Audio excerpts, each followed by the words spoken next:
See, I'ma get mine with no regrets. Hey, just show me love and nothing's left. Hold up, just take your time, and I promise everything will be alright.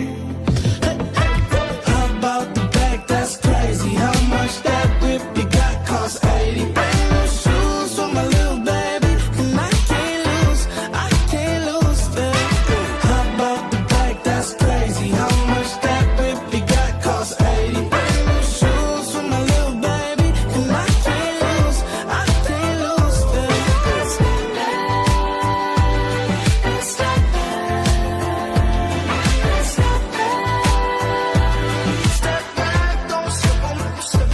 I'm overpaid and underdressed. They be counting your pay like it's the feds. I got too many vibes, I switch it up. When you're blessed with the sauce, can't give it done. Hold up, just take.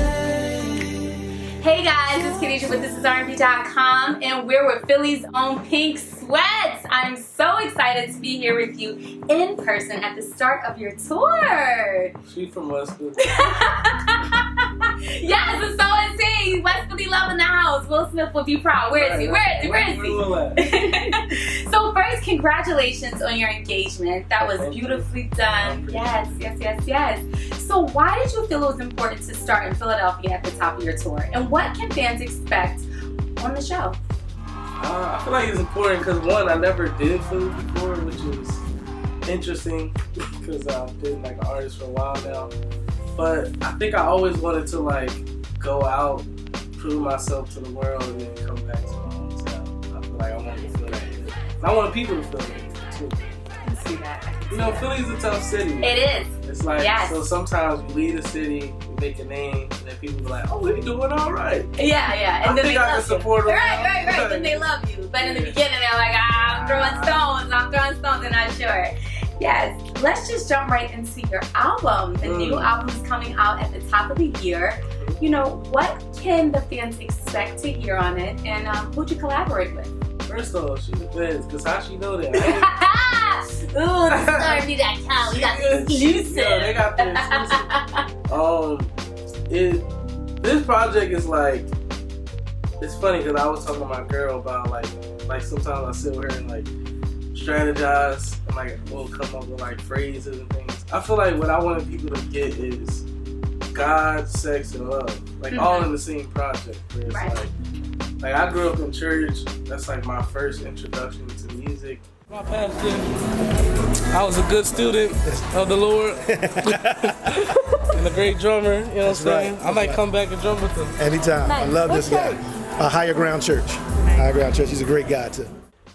Also, you know, growing up, jumping into the music industry, you learn different things on how to create different vibes. Because like sexual energy is not going at church. You know no, it's definitely not.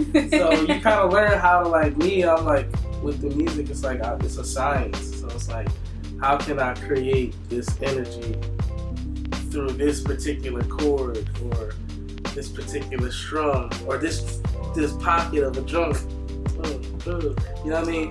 So I just wanted to experiment and see if I could get people to feel all three of those things, God, sex, and love, in the same setting. Because I feel like every day we all feel that, right? Yeah, like, we do. No, we're not monolithic, you know what I mean? Like, we have many sides. So it's like when you wake up, some people have their own traditions and habits where you might pray to whatever God you believe in, or you know, then you might get busy. You know what I mean? Later on, it might be an early morning. You know what I mean? You might get busy, and then you might have moments where you want to be intimate with someone, where it's like a love type of drive, where you're not just physically attracted to them, like your souls are kind of like craving each other type of thing. Yeah, I would definitely agree with everything that you just said, that the new album definitely embodies all of those things. You heard it? I did. I did. And it's so good. It is, yes, I mean, I'm glad that I heard it too, because, you know, now talking to you, hearing your perspective of what went into it, and then, you know, on the receiving end as a fan, like, aha, yes. That Like, you're I married. did feel That I did feel those things, especially with spiritual. Yeah, that's one. That's the one. That's the My girl one. love this. Yes, it's a great one. It's a great one. And you know, how do you feel like this project is different from your previous ones? Like, I'm a mission-based person, so it's like when I first started, my mission was to try to prove a point. Okay. And my point was, one, that as a singer, I can be profitable. Two, I can be profitable going against the grain, which, you know, R&B is, you know, everybody knows, we always talk about sex. And, Right. you know what I mean, getting it on. And to me, while those are my, like, I like getting it on too, so it's like, but I always like the challenge. I always like to say, like, what's missing?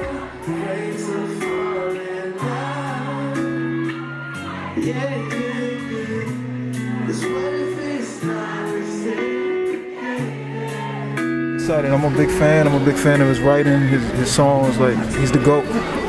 And that's what I thought was missing from the game. As a songwriter, I was like, it just seemed repetitive. Like, everybody just hitting somebody from the same position or flipping it over and da. It's like nobody's in love no more. Like, I thought like that space was so open. And I just wanted to prove that, like, yo, you can do it this way and you can also get paid. Yeah.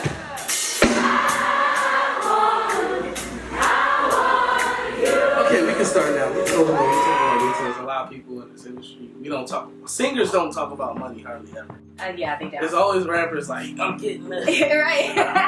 Like, blinged out and everything, yes. And as a singer, I was always inspired by rappers because I didn't even know singers was getting money. Right. You know what I mean? And like, shout out to Tank. Like one night, I wasn't even with Tank, but I was with the homie Jay Valentine, and we was riding in Tank's Maybach. And I'm just like, I think this is getting money out here. That R&B money, as he likes to call it. Money. Yes. Shout out Yes. Tank, yo. Shout out Jay to Valentine. Tank. Yes, we interviewed him earlier this year. But it refreshed my mind that, like, yo, the idea of being a singer, you don't usually think of finances, like, in our culture at least. And like, even though people still be like, man, I can't wait till you make it. I'm like, bro, I already made it. no, I'm like, keep it, like, keep that energy. I'm good. Like, I'm not flashy Right. or nothing. Like, but I want the youth to know that, like, rap is not the only option. Like, if you like singing, you can sing. You can make money. You can make a sustainable living. It's possible. So we're still on this album here. I know you're probably not gonna give us an exclusive and tell us that title. So that's you will, exclusive. You already heard it. All right, let me know, let us know. This is called Pink Moon. This is the title of this tour. But I wanted to kind of tease the name so people can get familiar. They probably don't know that the project is called Pink Moon. Wow. I want to be like in their subconscious when the project comes out. Yes. Look at that. ThisIsRnB.com exclusive Pink Moon. Yay. Pink Moon in January. Yes, it's coming. So, you know, my favorite song is Real Thing. Ooh, Mine's too. man, I was just gonna ask. Yes. It's such a beautiful song. It really gives you, it gives me Lauryn Hill and D'Angelo's Nothing But You kind of vibes. I can take that. Yes. Greatness and greatness. Greatness and greatness. That's what you're giving me on this track. I'll take that. Yes, Sure. and it's definitely like gonna be, I feel like a classic wedding song that's gonna be played at every wedding once it finally comes out. Yes, so I don't even need to ask you what is your favorite track, because you just told me. I'm glad that we were spot on. Is that Philly? That's the one I'll fight. I'll vote for that song, and I'm saying it publicly because I feel like labels, like, even though I love my label, they still label. They still think their way. And it's like, oh, well, usually they want younger people, and it's like you try to reach this audience or that audience. And I'm just like, I'm a believer in music. I'm like, I don't care. Like, I didn't come out being trendy. Like, so that's never my mind to be like, oh, I need to get some young, cool person on this song. It's like, nah, the people I rock with, they cool to me. Like, yes, and they gonna be cool to everybody else when they listen to this song. So yes. I can't wait for everybody to hear Real Thing. Yes. So can you tell us who the female artist is? Oh, the female artist on Real Thing is Tori Kelly. Tori. That's my homie. Love Tori. Yes, I love her. Oh my gosh. I was it was wrecking my brain. I'm like, who is this? Who is this? I know this voice, but I'm not sure. It's super organic too. Like a lot of people don't know. Like we've been that cool for a little while. And like her husband, my girl, like we all kick it. And, like I feel like for this type of song, I wanted it to be somebody who actually was in love. Yeah. Not just because they could sing, but it's like so it kind of came together really well with that. Yeah, and that really can project what you're trying to portray. Yeah. Right. It's the subtle nuances. Right. Like, you know when somebody really in love too. Like you can just feel a certain lightness. Like love makes you a little more pleasant. Not that people who are not in love aren't pleasant. Right. But I know for me, it rounds my brain out. Like instead of being like a square and you just think like everybody's like this or everything's like love kind of makes you see the beauty in even mistakes. It's like when you're with your partner, you know that they're not perfect. You know you're not perfect, but every day y'all brushing up against each other and you start to look at this beautiful imperfection. Like man, like I know it's not perfect, but it's my thing. You know what I mean? Like we vibe. Yeah, the perfect balance. Yeah. Absolutely. Beautiful chaos. Yes, beautiful chaos. That could be an album. Yeah. For the future, for sure. So, what's your favorite thing about being an artist? Free sandwiches. The craft table. Specifically Oh, the peanut butter and jelly. Oh, PB&J, huh? Uncrustables. Oh, Uncrustables. You know Stop. You took it all elementary school real quick. Like, I can't. We be killing them Uncrustables. Is it the strawberry jelly or the... Both. Oh, We both. do a variety. Oh my gosh. I mean, you like to take the strawberry Oh my gosh, that is so hilarious. Wow. My band, we just go. I hope they are like sponsoring your tour then. After this, they will. Seriously, get them some Uncrustables there. Well, you know, what's next for you? I know you have the tour going on and the album's going to drop. Is there anything else we can expect in the works from you? I think I'm going to Asia next year, which is fire. I've never been there. You know, being from Philly is like, you never think this music stuff takes you that far. Right. It's like to the other side of the world. Like, I've been a lot of places in the world, but that's by far the farthest. Like, I've been to Australia, Denmark, Finland, all these crazy places, but Asia is uniquely special because it's like a mirror of US, but except it's all Asians. You know what I mean? Like when you get off in certain towns, like I've been like, I think this was from like Idaho. It's so crazy to perform there because it's like, man, like I remember growing up in Philly, like in my school was 99.9% black. It's like the only white people I ever saw was teachers. So I used to think, I remember when I was a kid, I thought all white people were just teachers. Like, cause I never knew any white people. Yeah. And like my brain was just like, where do they go? Where do they go? I'm like, where do white people go? And I remember seeing my first white person, and I was a kid, and I was just like scared to like play with one of the. At this point, I was probably like 10. Between 10 and 13, I can't really pinpoint. But it was like funny because I was like, should I play with them? I don't know. Like, it's like all I knew was what I saw on TV. So like when I started meeting people around the world, it made me realize like, dang, like TV really can kind of cultivate how you see other people, other races. Yeah. So it made me more sensitive about like maneuvering. That's very true. I don't want nobody to see TV and think that that's how all black people are. Right, exactly. You know what I mean? Exactly. So it's like, it woke my brain up to like, damn, like, I'm actually traveling, so all the things that I thought probably not all be true all the time. Right.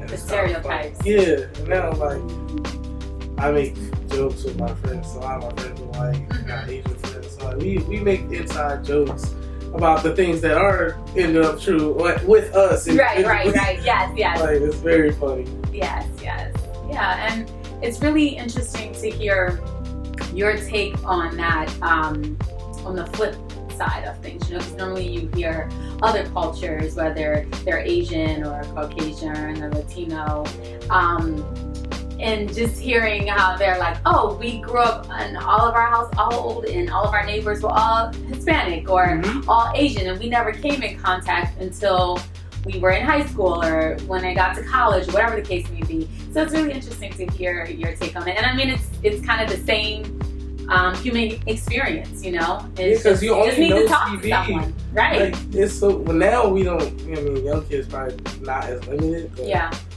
back then, that's all, like, I used to watch Saved by the Bell in the morning. I thought all white people was just like Saved by the Bell. Like Zach. Yeah. Zach Like how Morris. he talks, how he is. Kelly. But Yeah. I'm like, oh shit, like I would watch it every day before school. And like, you know, growing up in the hood, like I always wanted to like not be scared or feel like I'm in danger. Right. Or like, you know what I mean, going to school when I was young, it was crazy. But I always, because I watched Saved by the Bell, I was like, oh, maybe there's schools that are like safe and things like that. But when I finally went to a new school, I was like, oh, this ain't Saved by the Bell. Like, it's different, but it's not Saved by the Bell. Yeah. Oh my gosh. It's very funny. Yes, it is funny how television It can put that program you. can definitely program for sure. Well, I mean, this has been an absolute pleasure getting to know you here in Philly. You're about to go on. You're about to kill it. Guys, if you can, make sure you head out to see him on tour live right now. And at the top of the year, make sure you check out Pink Moon hitting January. And we'll see you next time on ThisIsRnB.com. Bye. I'm from Philly, West Philly. Okay, Yeah, West Philly in the house. All right. Pink sweats, Philly native. What song do you hope he plays? Honesty in heaven. I'm so excited. I'm so excited for him to just serenade us. It'll be like a nice thing. Okay, what song? Any song? 17. 17? 17. Okay. I'm so fucking excited. And so Pink Sweats was here, and he was actually the song that we used for our wedding, for our dance. So, What song do you hope that he plays? oh, he got to play 17. 17? He got to play 17. That's the one. I actually met her when I was 17. So. Nice. Congratulations. Congratulations.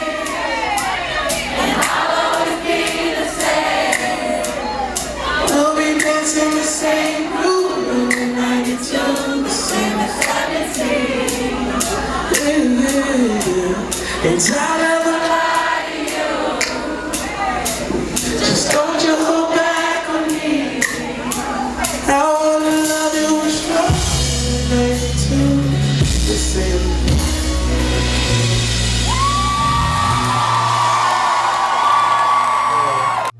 Special kind of energy, 'cause love is born when hearts collide. Every time you touch me, ThisIsRnB.com. That's Pink Sweats. That's on Moses.